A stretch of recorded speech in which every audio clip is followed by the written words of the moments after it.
Muito bem, meus amigos, estamos aqui mais uma vez para a gente falar um pouquinho da Palavra de Deus.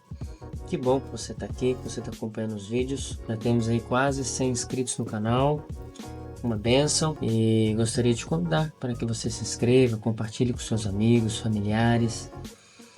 E vamos a cada semana estudar um pouquinho da Palavra de Deus. Uma coisa é verdade, não faz mal a ninguém, tá bem? Faz muito bem para mim, para você que está aí. O tema de hoje é curioso, não é?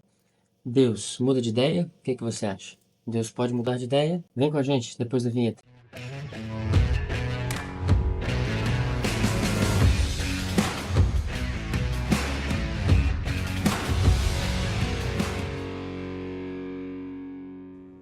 Olá, leigos e leigas deste planeta Terra. Uma alegria estar falando aqui com vocês mais uma vez. Juntos aqui passamos um tempinho para a gente estudar a Palavra de Deus. Já pegue aí a Bíblia, ou no telefone, ou no livro físico, e vamos juntos estudar um pouquinho aqui a Palavra de Deus, tá bem? Vamos estudar um tema curioso, não é? Deus muda de ideia. Será que Deus se arrepende? Então vamos estudar um pouquinho sobre isso. Uma pequena introdução. No Antigo Oriente, os deuses das nações não eram apenas inconstantes, imorais, imprevisíveis, mas também eles ordenavam sacrifícios de crianças. Era algo terrível que acontecia no passado. Agora, uma reflexão que podemos fazer disso: quem estava por trás desses deuses? O que vocês acham? Quem estava por trás desses deuses? A própria Bíblia diz que eram os demônios. Temos dois textos para comprovar isso. Deuteronômio 32:17, eu vou encontrar aqui na Bíblia. Eu convido você também a procurar aí no seu telefone ou na sua Bíblia, livro físico, Deuteronômio 32:17. Eu já encontrei.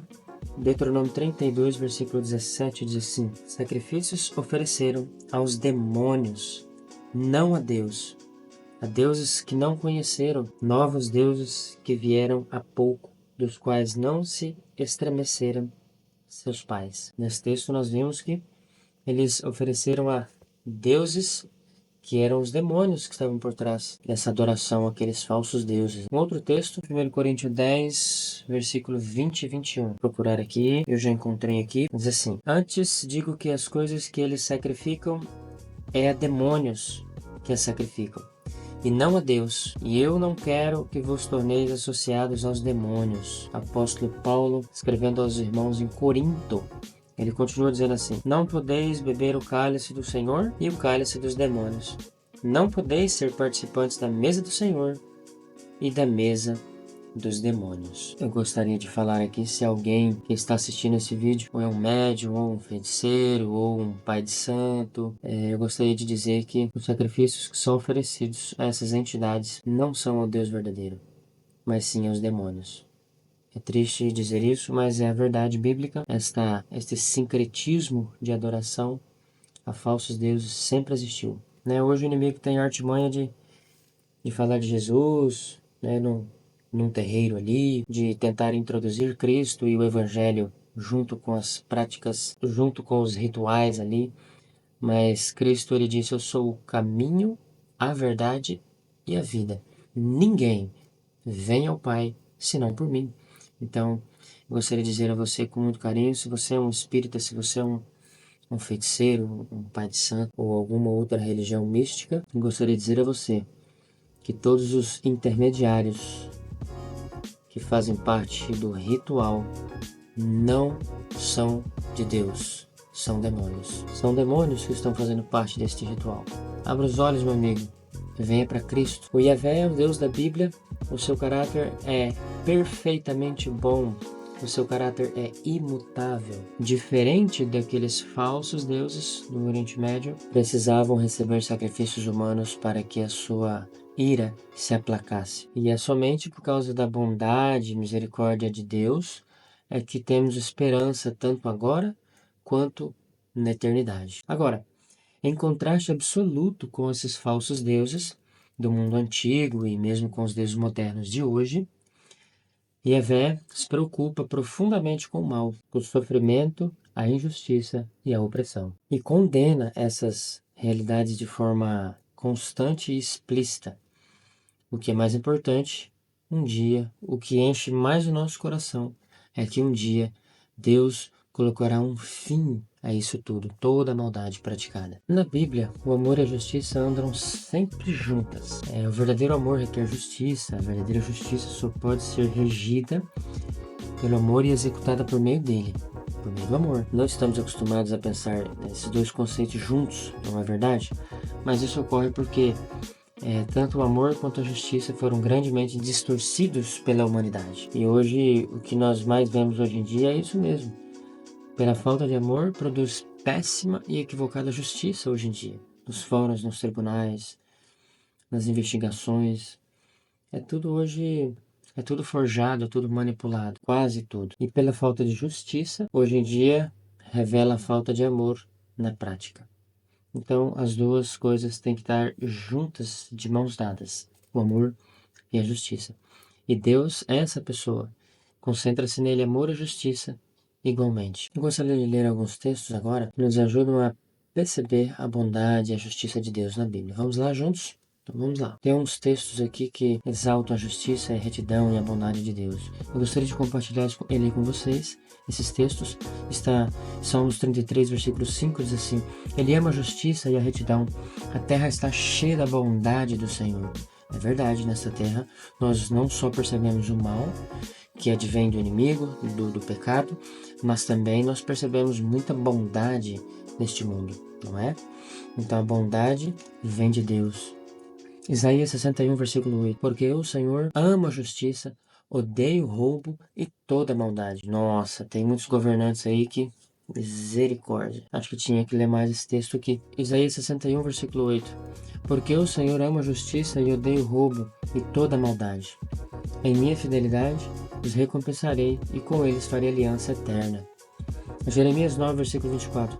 Mas quem se gloriar, glorie-se nisto, em compreender-me e conhecer-me, pois eu sou o Senhor e ajo com lealdade, com justiça, com retidão sobre a terra. Pois é dessas coisas que me agrado, declara o Senhor. E Salmos 85, versículo 10 diz: O amor e a fidelidade se encontrarão. A justiça e a paz se beijarão. Quando Cristo voltar e estabelecer o seu reino eterno, então estaremos aí permeados pelo amor, a fidelidade, a justiça, a paz. Isso será o dia a dia dos salvos na eternidade. Salmos 89, versículo 14 diz assim: A retidão e a justiça são os alicerces do teu trono. O salmista Davi, falando ali sobre o trono de Deus, ele diz que a retidão e a justiça são os alicerces do trono de Deus. O amor e a fidelidade vão à tua frente. Que textos lindos, não é? Eu volto a repetir, meus amigos. Pela falta de amor, produz péssima e equivocada justiça de hoje em dia. E pela falta da justiça justa, hoje em dia revela a falta de amor na prática. É uma engrenagem que está comprometida, faltando realmente o amor em essência, que é Deus. Agora, fato é que Deus está comprometido com o estabelecimento da retidão e da justiça no mundo. Eu já quero dizer aqui que não será nenhum governante, nenhum grande líder político ou religioso que vai restabelecer a retidão e a justiça no mundo. Volta e meia, na época de eleições, quando vem um novo presidente dos Estados Unidos, ou outro novo líder, as pessoas sempre pensam que depositam a esperança deste novo líder de que ele vai resolver todos os problemas mundiais. Isso não é verdade.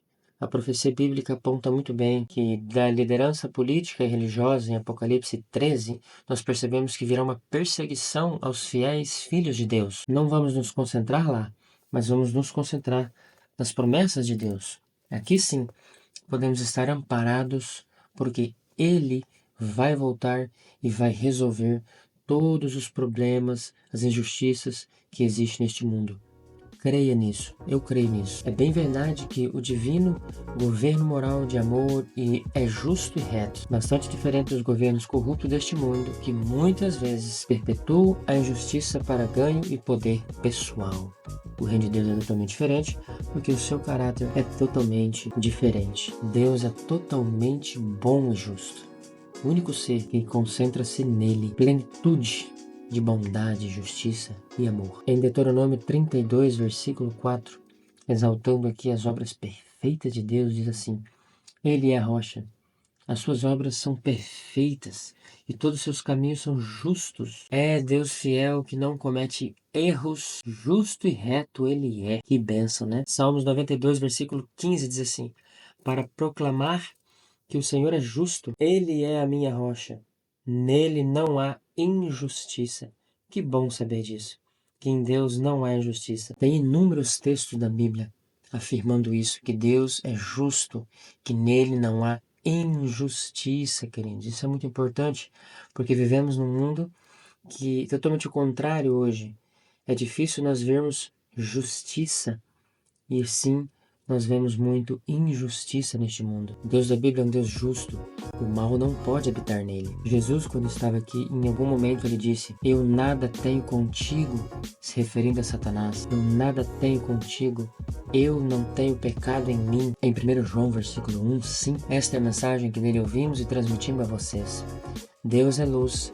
Nele não há treva alguma. Que bênção. Tiago 1, versículo 13 diz assim: quando alguém for tentado, jamais deverá dizer: eu estou sendo tentado por Deus, pois Deus não pode ser tentado pelo mal, e a ninguém tenta. Abacuque, capítulo 1, versículo 13, diz assim: teus olhos são tão puros que não suportam ver o mal. Não podes tolerar a maldade. Então, por que tolera os perversos? Por que ficas calado enquanto os ímpios devoram os que são mais justos que eles? Porém, era uma reflexão muito verdadeira de Abacuque. E nós também fazemos essas reflexões hoje. Mas fato é, chegará o dia em que o juiz justo da terra virá para julgar todas as pessoas que tratam mal os outros, que colocam debaixo dos seus pés, que tratam com deslealdade e desamor. Deus virá julgar. Deus virá recobrar a justiça que deveria ser aplicada aos seus filhos queridos. É bem verdade que hoje neste mundo globalizado e politizado, as pessoas hoje idolatram o poder, não é? Mas a Bíblia apresenta um Deus todo-poderoso que pode fazer tudo em menos de um segundo, se Ele quiser, qualquer coisa, imaginável por nós ou inimaginável. Esse Deus poderoso, Ele exerce o poder apenas de maneira justa e amorosa. Oh, se fosse assim os nossos governos, se nós fôssemos assim. Mas essa é a promessa que Cristo, quando voltar, Ele vai nos transformar e seremos semelhantes a Deus, justos e amorosos em plenitude. Agora vamos nos adentrar mais ao assunto do tema proposto aqui. Será que Deus muda? Em que sentido Ele muda? Deus se arrepende? Por que o autor bíblico trouxe essas expressões que às vezes nós confundimos com o mesmo sentimento que nós temos, mas nós vamos perceber que Deus muda de forma diferente e que Deus se arrepende de forma diferente. Aqui em Malaquias, capítulo 3, versículo 6, nós lemos assim: de fato, eu, Senhor, não mudo. Por isso vocês, descendentes de Jacó, não foram destruídos. Tiago 1,17 diz assim: toda boa dádiva e todo dom perfeito vem do alto, descendo do Pai das luzes, que não muda como sombras inconstantes. Né? Tiago exalta aqui o caráter de Deus e reafirma que Abacuque já tinha dito, que Malaquias disse, que Deus não muda, o seu caráter, a sua essência é imutável. Muito bem, percebemos que a Bíblia apresenta a imutabilidade de Deus referente ao seu caráter, à sua essência, à sua moral. Isso é impossível Deus mudar, mas percebemos também na Bíblia, em muitas histórias bíblicas, que Deus pode sim mudar. Em quais sentidos? Em termos do relacionamento com o ser humano, mediante a ação e a escolha do ser humano. Mas não é que Deus mudou de ideia em seu caráter. Não, é porque esta ideia pré-concebida, como Deus é onisciente, Ele já sabe todos os caminhos possíveis que possam ser de bênção para os seus filhos ou de maldição. No entanto, quando Ele prediz uma profecia, olha, por favor, meus filhos, se arrependam, não façam isso, então eu não farei isso. Ou seja, Deus sabe todos os caminhos que o ser humano pode tomar. Quando o ser humano toma um caminho bom, então aquilo já era uma opção nos planos de Deus. Não é que ele mudou os seus planos, mas é que aquilo já era uma opção pré-estabelecida para abençoar os seus filhos. Percebemos em alguns textos bíblicos essa expressão assim: voltem para mim e eu voltarei para vocês. Então Deus se relaciona conosco de forma real, não é algo fictício. Deus se relaciona conosco de forma real. É um relacionamento verdadeiro. Quando ele fala assim, eu voltarei para vocês, eu voltarei a estar aí protegendo vocês, vencendo as guerras por vocês. Apenas Deus respeitava as atitudes, as escolhas do povo. Então eles perdiam nas guerras, eram oprimidos por outras nações. Então quando eles clamavam a Deus, Deus dizia, voltem a mim e eu voltarei para vocês. Portanto, Deus se envolve nos altos e baixos do relacionamento da criação com Ele, nós, a criatura. Mas apesar dessas oscilações e todas as situações que as acompanham, o caráter de Deus permanece constante. Isso é afirmado pelo apóstolo Tiago no capítulo 1, versículo 17. Toda boa dádiva e todo dom perfeito vem lá do alto, descendo do Pai das luzes, em quem não pode existir variação ou sombra de mudança. Assim, Deus não é fonte do mal. Segundo Timóteo 2, versículo 13, nós lemos assim: se somos infiéis, ele permanece fiel, pois não pode negar-se a si mesmo. Deus não se contraria na sua palavra. Deus não se contraria nas suas leis. Deus não se contraria nos seus mandamentos. Tito, capítulo 1, versículo 2. Fé e conhecimento que se fundamentam na esperança da vida eterna, a qual Deus, que não mente, prometeu antes dos tempos eternos. Ou seja, Deus é onisciente, Ele tem um plano completo para a completa redenção do ser humano. Hebreus capítulo 6, versículo 17 e 18, querendo mostrar de forma bem clara a natureza imutável do seu propósito para com os herdeiros da promessa, Deus o confirmou com juramento, para que por meio de duas coisas imutáveis nas quais é impossível que Deus minta, sejamos firmemente encorajados, nós que nos refugiamos nele, para tomar posse da esperança a nós proposta. Portanto, meus amigos, Deus é um ser que podemos confiar sem reservas. Isso é difícil hoje em dia, nós confiarmos em alguma pessoa sem reservas, mas em Deus podemos confiar sem reservas. Ele não falha,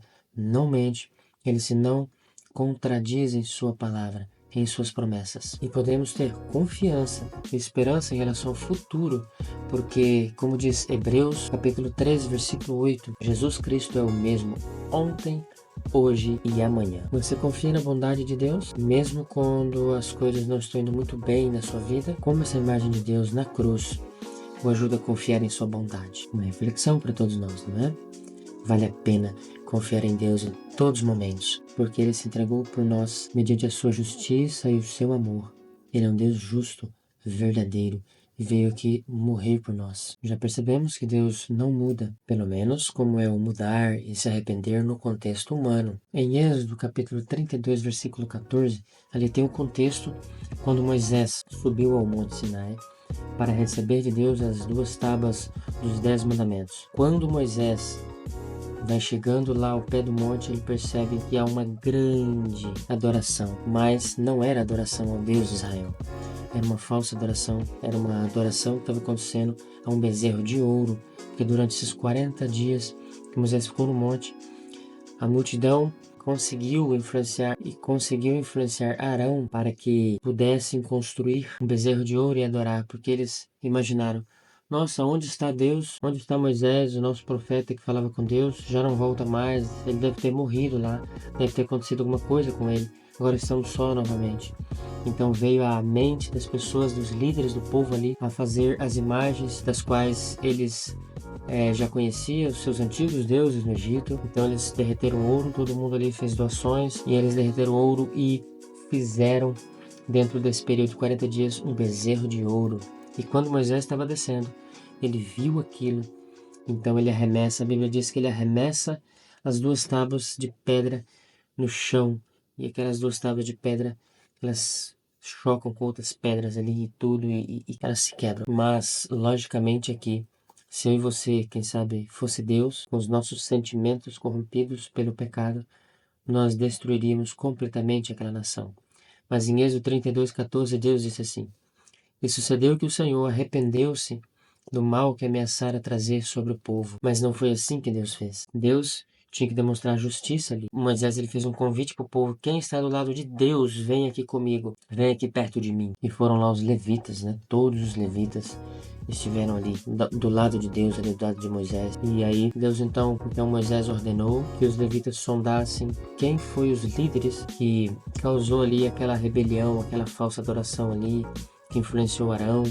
Quem foi os líderes que fez isso? Os levitas naquele dia foram um instrumento de justiça de Deus e apenas mataram ali os líderes. E a Bíblia diz que mais ou menos umas 3.000 pessoas morreram naquele dia. Mas o resto do povo, Moisés intercedeu, clamou a Deus, e aí Deus misericordiosamente livrou o povo daquele julgamento ali. Porque era necessário que Deus pudesse demonstrar alguma justiça naquele momento. Porque senão o povo ia tomar isso como referência.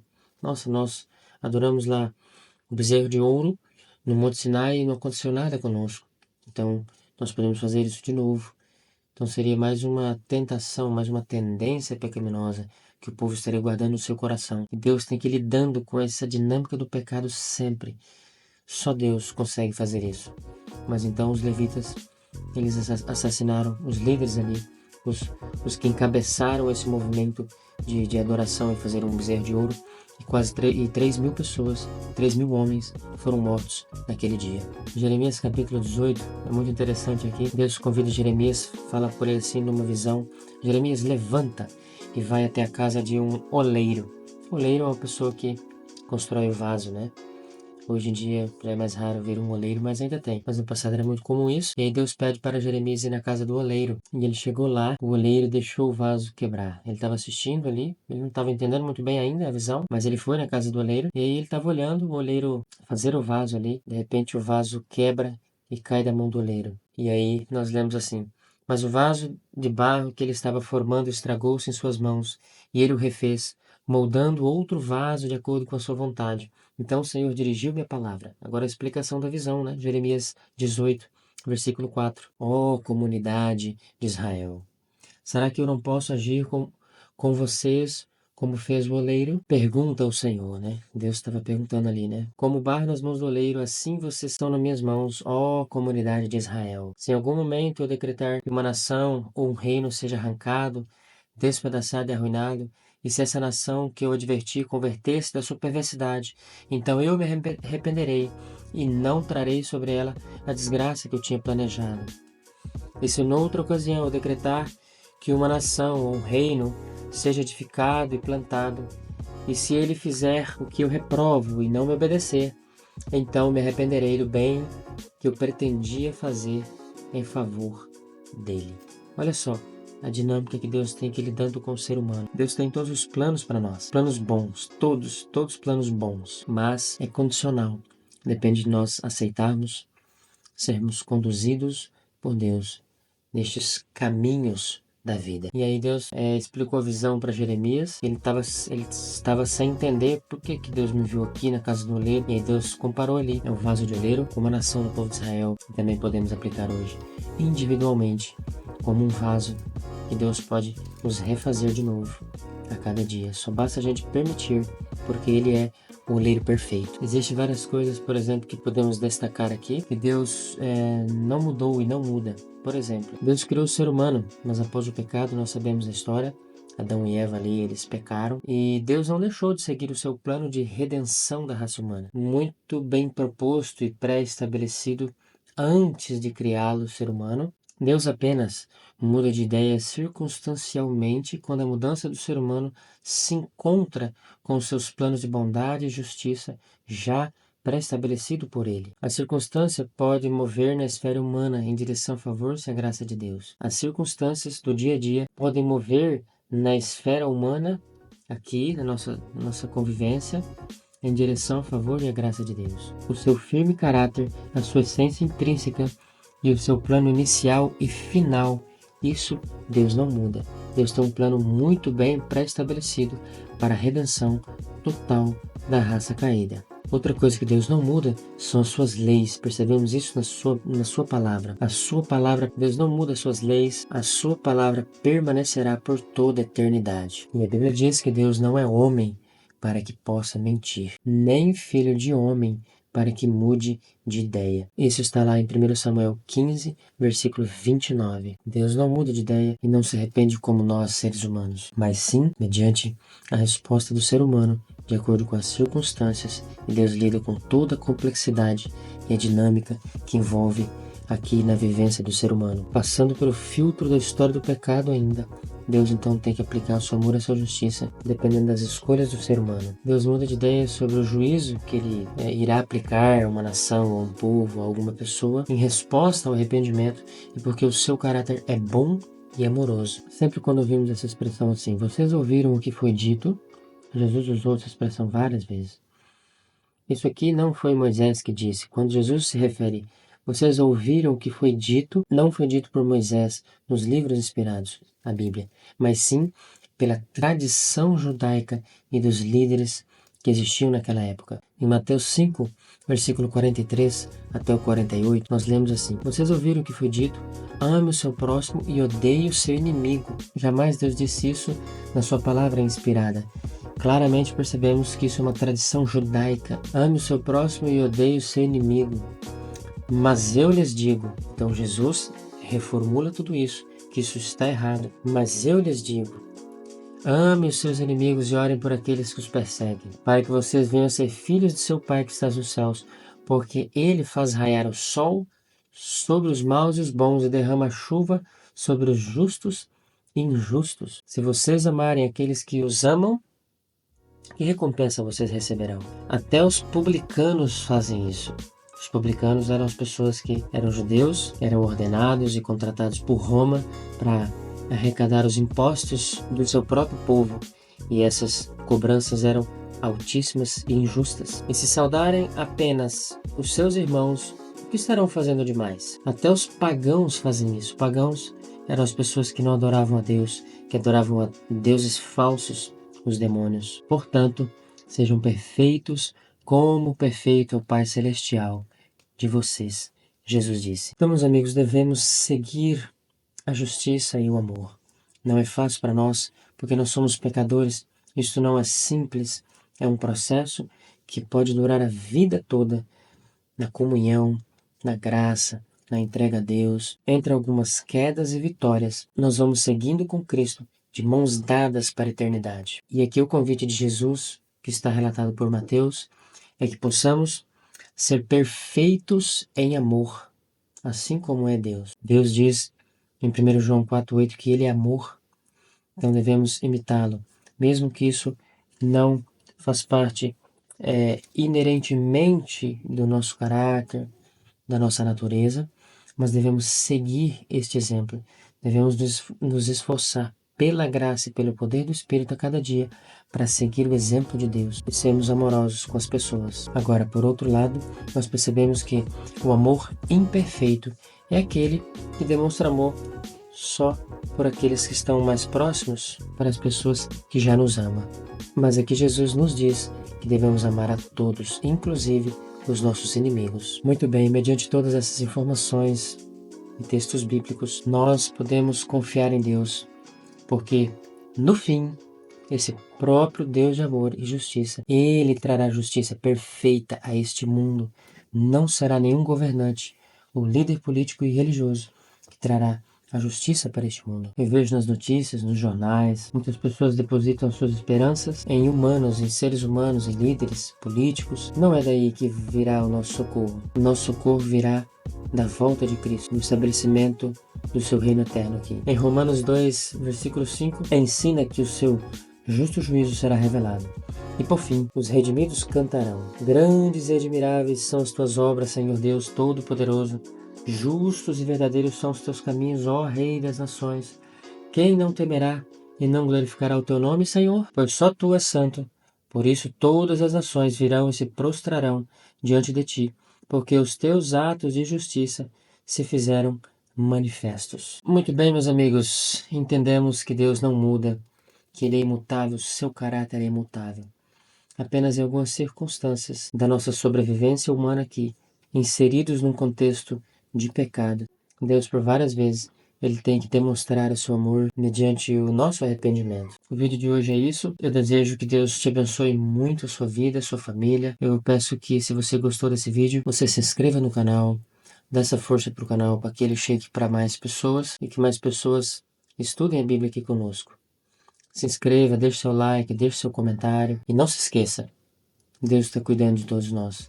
Ele nos levará para um futuro glorioso e cheio de paz, a vida eterna. Um grande abraço para você. Deus te abençoe muito. Tchau, tchau. Até o nosso próximo vídeo.